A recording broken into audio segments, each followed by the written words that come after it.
দর্শক, আপনারা যেমনটি দেখতে পাচ্ছেন, শাহবাগ থানার সামনে দিয়ে এই মুহূর্তে আন্দোলনরত শিক্ষার্থীরা তারা তাদের মিছিল নিয়ে শাহবাগের দিকে যাচ্ছেন এবং একদল শিক্ষার্থী এই মুহূর্তে থানার সামনে ব্যারিকেড তৈরি করেছেন যেন কোনো ধরনের বিশৃঙ্খলা সৃষ্টি না হয় এবং শিক্ষার্থীরা তারা দলবদ্ধ হয়ে মিছিল নিয়ে শাহবাগ মোড়ের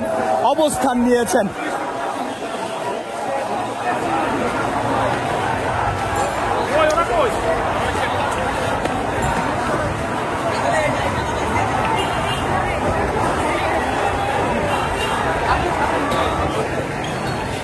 দর্শক, আপনাদেরকে যদি একটু দেখানোর চেষ্টা করি,